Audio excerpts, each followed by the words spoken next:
અને આગળ વાત અમદાવાદ જિલ્લાની કે જ્યાં સાણંદ તાલુકાના મોડાસર ગામ પાસે પસાર થતી નર્મદા કેનાલમાં કેમિકલ યુક્ત પાણી છોડાતું હોવાનો ખેડૂતોએ ગંભીર આક્ષેપ કર્યો છે। ખેડૂતોના જણાવ્યા મુજબ ચાંગોદર મોરૈયા વિસ્તારની કેટલીક કંપનીઓ વરસાદી પાણીની આડમાં કેમિકલ મિશ્રિત પાણી કેનાલમાં છોડે છે, જેના કારણે ડાંગર સહિતના પાકને નુકસાન થવાની ભીતિ સેવાઈ રહી છે। જમીનની ફળદ્રુપતા ઘટવા તેમજ પશુધન અને માનવ આરોગ્ય પર અસર જોવા મળી રહી છે। દુર્ગંધ અને ફીણવાળું પાણી આવતા અનેક વખત તંત્રને રજૂઆત કરવા છતાં સમસ્યાનો ઉકેલ આવ્યો નથી। ખેડૂતોએ તાત્કાલિક કાર્યવાહી નહીં થાય તો ગાંધી ચિંધ્યા માર્ગે ઉગ્ર આંદોલન કરવાની ચીમકી પણ ઉચ્ચારી છે। આ પાણી મોરૈયાથી આવી રહ્યું છે, ચાંગોદર થઈ મોરૈયા થઈ પરવાળા થઈને અહીં મોડાસર આવી રહ્યું છે। આ પાણીથી અમારે બહુ નુકસાન થાય છે, ભાઈ કેમિકલ વાળું પાણી આવે છે આની અંદર। કેટલા સમયથી આવે છે આ પાણી પહેલો વરસાદ થાય એટલે 4-5 વર્ષથી દર ફેર આવે છે આવું। આ બાબતે તમે કોઈ રજૂઆત કે કોઈ અમે બધા ગામજનોએ મળીને સૌએ રજૂઆત કરેલી છે બધાએ, પણ કોઈ નિકાસ થતો નથી। પહેલા ફતેવાડીમાં હતો, પછી નર્મદા નિગમમાં ગયું, કોઈ આનો નિકાસ થતો નથી। અમારે આ કાળું પાણી આવે છે, તાજપર SK1માંથી અમારામાં પાણી આવે છે, મોરૈયા થઈ પરવાડા થઈ અમારે આ પાણી આવે છે।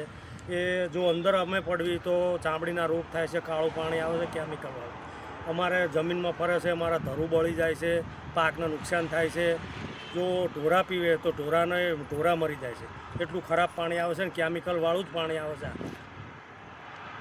આ ટાંકા ઠલવવામાં કેનાલમાં આવે છે, અમે જોયેલા છે કે કેનાલમાં ટાંકા ઠલવવા આવે છે, કોઈ આનું એક્શન કોઈ લેતું નથી। ત્યાં પાણી એવું આવે છે કેમિકલવાળું, જે પેલું ધરું આપણે નાખ્યું એટલે કમ્પ્લીટ નીકળ્યું અને બિયારણે 1200-1250ના ભાવ લાયેલા અને આ પાણી ફેરવતા ધરું બધું ખલાસ થઈ ગયું, ચમકે પાછળથી કેનાલનું નરું કેમિકલવાળું જ પાણી અંદર આવે છે અને આ ગામ બધી ગટરનું પાણી અંદર નાખે છે આવડા। કેટલા સમયથી આવતું આવું પાણી? આ તો ઘણા ટાઈમથી આવે છે, આનું કોઈ કહેવાવાળું જ નથી, પાછળ અંદર નાખીએ।